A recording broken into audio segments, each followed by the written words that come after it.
welcome to another fun and interesting discussion with me। ये जो condition आपको screens पर दिख रही है, इसे आमतौर पे आपने अपने आसपास कई बच्चों और लोगों में तो ज़रूर देखा होगा।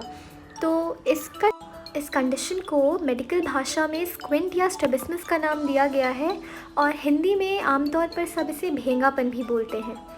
तो आइए समझते हैं स्क्विंट या स्ट्रैबिस्मस को। पर किसी भी कंडीशन के बारे में इंफॉर्मेशन जान लेने से पहले ये ज़रूरी है कि हमें ये पता हो कि वो कंडीशन आखिर क्यों हो रही है और स्क्विंट स्पेसिफिकली बच्चों में ही ज़्यादा क्यों होता है। तो शुरू करते हैं। So friends, the answer to this question lies in the fact that humans have binocular single vision। So क्या मतलब है इसका ये मतलब है कि इंसान अपनी दोनों आँखों का कोऑर्डिनेटेड यूज़ करते हैं दिमाग में एक ही इमेज बनाने के लिए।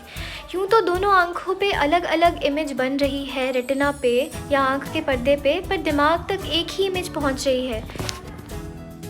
बट गौर करने वाली बात यह है कि बाइनोकुलर सिंगल विजन की एबिलिटी हमारे पास न्यूबॉर्न बच्चे में नहीं होती है। ये 5 से 7 साल तक धीरे धीरे डेवलप होते हैं ये रिफ्लेक्सेस, और इस बीच में अगर कोई भी किसी भी तरह का हिंड्रेंस आता है इस प्रोसेस को डेवलप होने में, तो ये बाइनोकुलर सिंगल विजन डेवलप नहीं हो पाता है। तो क्या चीज़ें ज़रूरी हैं बाइनोकुलर सिंगल विजन को डेवलप होने में?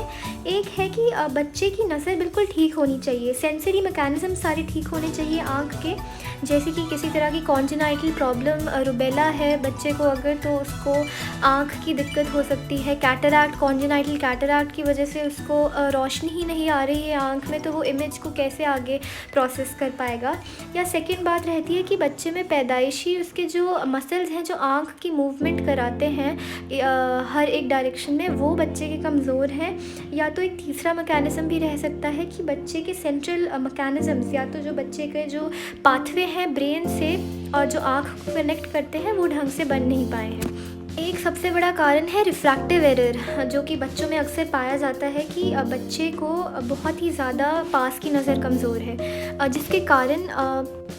जिसके कारण अकोमोडेशन एक प्रोसेस रहता है हमारी आंखों में, उसकी वजह से कन्वर्ज हो जाती हैं आंखें, तो तब भी स्क्विंट हो सकता है।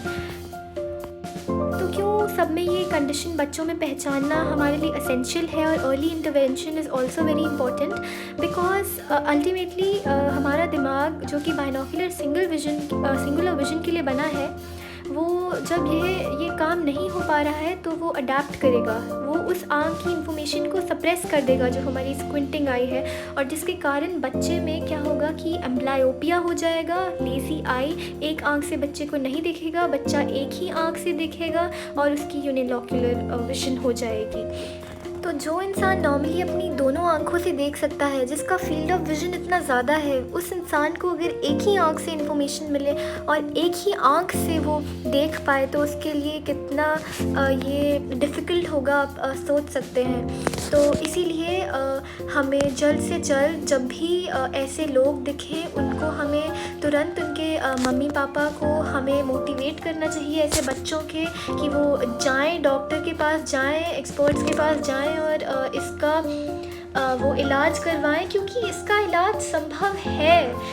इलाज संभव है और बहुत कॉमनली बहुत केसेस में ये सिर्फ एक रिफ्रैक्टिव एरर की वजह से होता है। और अगर चश्मा लगाने की वजह से अगर वो रिफ्रैक्टिव एरर करेक्ट कर दिया जाए, तो इसे हम करेक्ट कर सकते हैं, हम इसका इलाज कर सकते हैं और बच्चे की विजन, बाइनोकुलर विजन को हम ठीक तरह से प्रोग्रेस होने में सपोर्ट कर सकते हैं।